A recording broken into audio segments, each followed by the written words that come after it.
So you just finished building a beautiful bicycle, and you want to show your parents so they can be proud of you, or you want to use it for a marketing vehicle or whatever. You need nice photos of it. It's really not that hard to get good photos of a bike, but there's a lot of things that go into it. There's the bike specific stuff, there's the general photo stuff. I don't think you need a very good camera, but I do think I've collected some valuable tips, and I want to share those with you so you can take those awesome photos.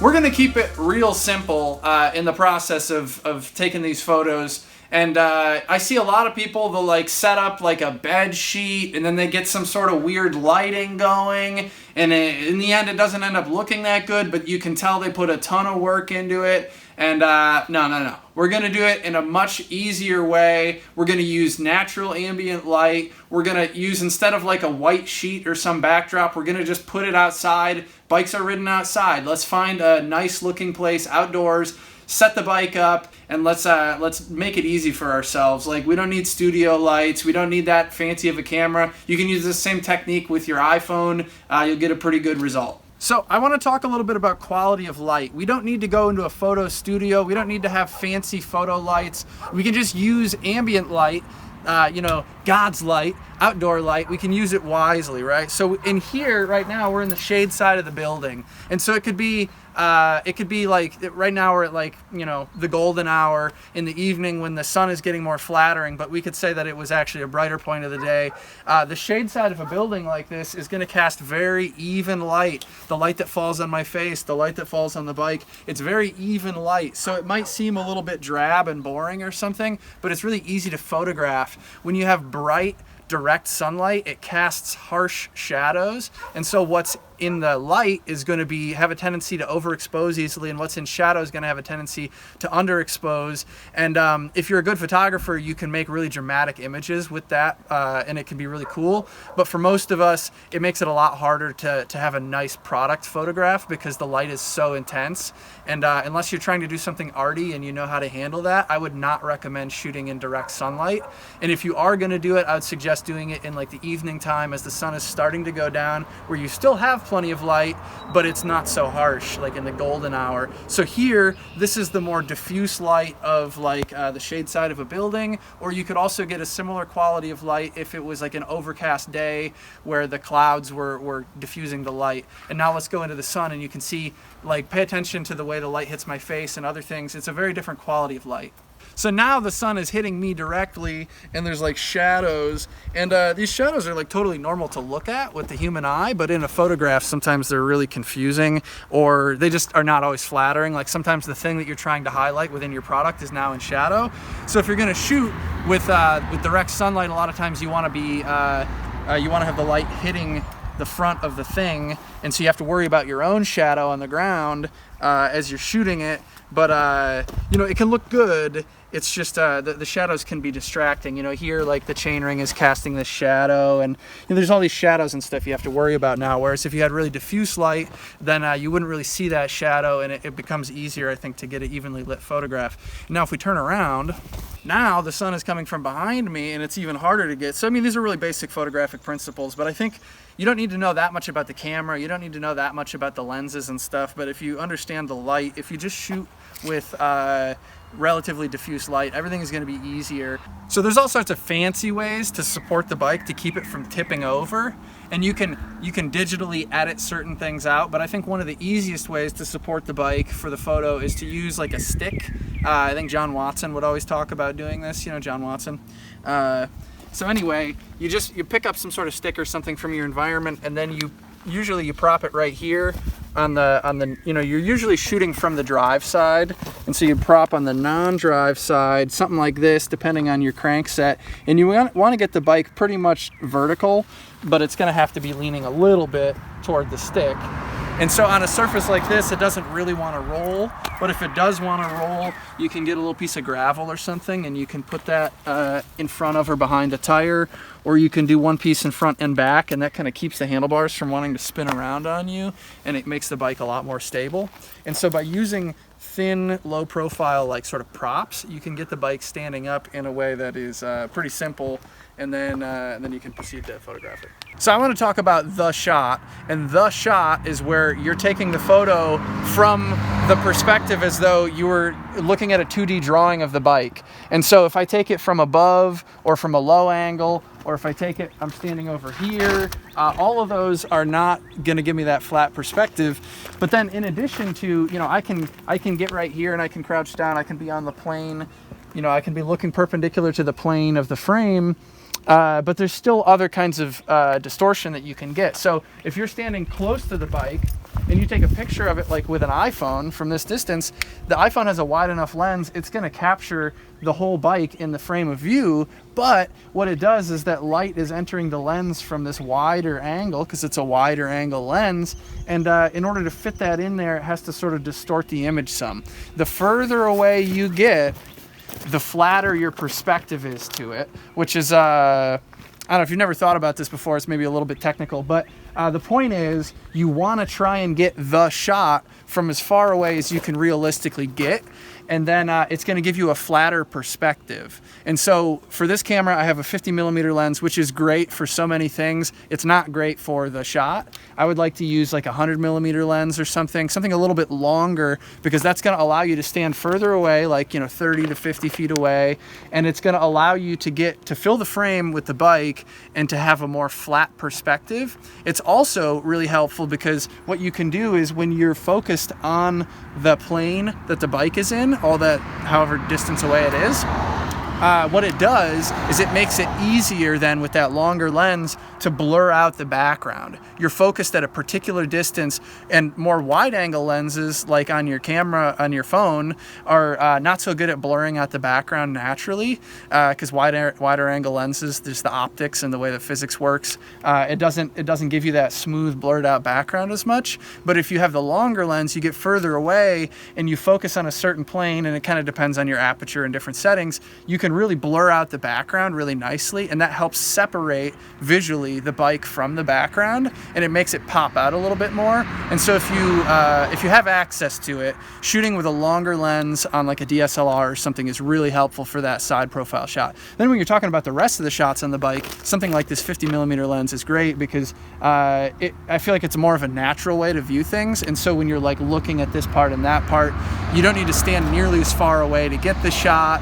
I think it works a lot better. So like when I've had the option, I would shoot the shot with a long lens, 50mm lens, or I mean like 100mm or so, and then I would screw this baby on my 50mm lens for everything else, and I thought that worked really quite well. So there's that really important side profile shot, the shot, and then there's all the other shots that you're gonna get to highlight all the different details. So if you're like really proud of the bridge that you made, or some lug that you carved, or the detail with the paint, or you wanna highlight some fancy component or whatever it is, then you wanna get all the shots that are gonna highlight that. And that's more of a creative endeavor. The other one is more of a technical endeavor, but to make the bike look good is more of a creative endeavor. So you need to get the shots according to what makes sense to you, what you're trying to highlight. And there's like all the rules of like composition, or like if you ever take like an art photography class or something, you know, that's like, it's more of an artistic endeavor, and I don't have the best general advice about that, other than to if you like the photo sets of somebody who takes nice bike photos, just study the way that they do it. Like, how did they frame it? What's in the frame? What's not? You know, pay attention to that. It'll give you some ideas. That's not my strength, but I think I do it okay. But, you know, I'm like, oh, I really like, you know, I had one bike that had those Paul Mini Neomoto, I forget, some fancy Paul component brakes, and I really liked them. I wanted to highlight them, so I was, you know, looking through the viewfinder and trying to find a shot that looked good. And then I had, you know, like the Velocity rims on the one, but I don't know, I had like different components and different details of the frame, the segmented fork on the one bike, you know, different things that I wanted to highlight. And so I shot them in a certain way. Definitely the head badge was a big one. I would think like, how can I shoot the head badge that's going to look good? And that's more of a creative endeavor than it is like a technical endeavor. I just think it's really important for the one shot to have that flat 2D perspective. So I want to talk about gear just a little bit. You can apply these ideas to like shooting with an iPhone or anything. And this is maybe not even the best suggestion of what to get, But to talk about it a little bit, this is a camera from 2006. This is a Nikon D80, and then I have their the Nikkor, which is Nikon's lenses, say Nikkor on them. It's a 50 millimeter 1.8 D series autofocus lens, and so this is like the digital camera that I have. And there have been times where I had access to a different lens, or I think I used to own a different lens for this that I sold. But anyhow, this will get you most of the way with a lot of photography stuff if you're not looking for any real particular shot. But like I said, having a longer length lens, a longer focal length lens, would be helpful for certain shots for sure. Like the shot to have like a 100 millimeter lens would be great, but I'm not going to buy one right now. Anyhow, the thing with these camera bodies is, you know, digital camera body like this is that they're like computers and a lot of electronics where they depreciate very rapidly. So in 2006, you know, this was like $1,000 or something camera body, and you'd buy this and you'd be like, I'm pretty serious about photography. I enjoy this as a serious hobby, and it's a lot of money to spend on a camera. And then like when I bought this about 5 years later or something, it was already depreciated a lot. I think I paid like $300 for this camera body on eBay, and it was like mint condition. And by now, it's really not worth much. You could maybe sell this for $150 or something, but it takes as good a photos as it ever did. If you have good light, you can get a pretty good photo. So like more modern digital cameras are going to have higher number of megapixels. Doesn't really matter for the internet generally. They're going to take better low light pictures, which is great, but you don't need that if you're shooting outside in ambient light. They're going to have better autofocus. You don't need that necessarily because bikes aren't moving around quickly. A lot of those features you can live without. You can get by photographing bikes with a cheap camera like this for the most part. You know, like it's going to be better if you have a nicer camera, but this is probably fine for most people. And so I've been happy to have this, and I think I've made some pretty decent photos with this. It's 10.2 megapixels. I shoot it in the raw image format, and then I load the images into Adobe Photoshop Lightroom, and then I tweak them a little bit just for like color and exposure, and I use that to like edit out the stick. So I'm not going to talk about that in this video, but if you use like Photoshop or a similar piece of software, you can pretty easily use like powerful digital editing tools to edit out the little stick that you use to prop up the bike, or you can leave the stick into the shot. It's not really that distracting. If that seems like a lot for you to try and figure out how to get rid of the stick that you prop your bike up with, just leave it in there and don't worry about it. People are going to see the bike. They probably won't even notice the stick. That's my advice. But anyway, yeah, I just want to talk about the gear. The gear is not crucial. You know, for like $200 or $250 or something, you can get this same exact rig. I don't know if I'd recommend this exactly, but you really don't need to spend a huge fortune to get a decent camera. So like, you know, what you can get on an iPhone would be pretty good, I would say, except that the angle of view is really wide, and I don't think that's really conducive to bike photography for the most part. So you would like to have a camera that had the they say like a normal lens is like, you know, the layman's way of thinking about it is that it's not a wide angle lens and it's not a super telephoto lens. It doesn't look like you're looking through a pair of binoculars, and it doesn't look like you're looking through a peephole. It's just kind of normal. And so for a camera like this, with a cropped image sensor that's 35 millimeter focal length, I have a 50 millimeter lens, so it's just a little bit telephoto of normal. It just a little bit looks like you're zoomed in, and you know, this is not a zoom lens. I can focus it, but it has one angle of view. A zoom lens allows you to go from like wide angle to telephoto, and you know, the fixed lens like this is sort of like the fixed gear bike of the camera world because it's cheaper and it's simpler and you get better optics, but then it's also a pain in the ass. It's a lot like a fixed gear bike or something, like a single speed bike. So anyway, that's what I have on this camera. It kind of works. You'll be able to take decent photos with this. It's a frame of reference, but there's probably other suggestions you could take for possibly better gear to get. And then yeah, I use Adobe Photoshop Lightroom, and there's all sorts of photo editing software. You could just set this to JPEG mode, and you could output the JPEG images from your camera and put them straight up online or something, and that'd probably work. It's not that hard to learn how to use photo editing software in a rudimentary sense, just to do like those little corrections for exposure and color and contrast and stuff, and to do slight editing and, you know, maybe like a very subtle vignette or something. Whatever. If you want to do that subtle editing, sometimes that can make a really big difference, but if it sounds like a big hurdle to you, then just forget about it and go out and take pictures with whatever camera you have.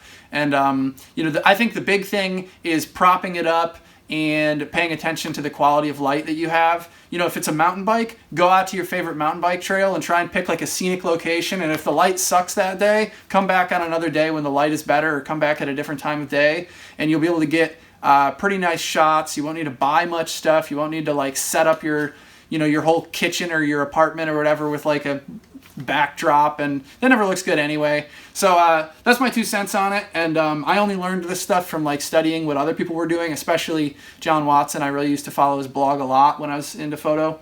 Also, when I was getting into digital photography and becoming more of a photo nerd was about 2011 or 2010, and there's this guy on YouTube, and I learned almost everything I know about shooting photos from him. His name is Jared Polin, and his moniker on YouTube is Fro Knows Photo, because he has a big fro. And yeah, really helpful. That's how I learned all the technical stuff that I know about shooting photos, and the considerations that I have in my mind while I'm shooting about like perspective and whatever. If you feel like getting into that, that was at the time, that was the best YouTube channel that I found, although that was years and years ago. Hope you find that useful, and go out and take some sick photos of the bikes, and then email them to me so I can see what you guys are working on. And we'll see you on the next video. Thanks for watching.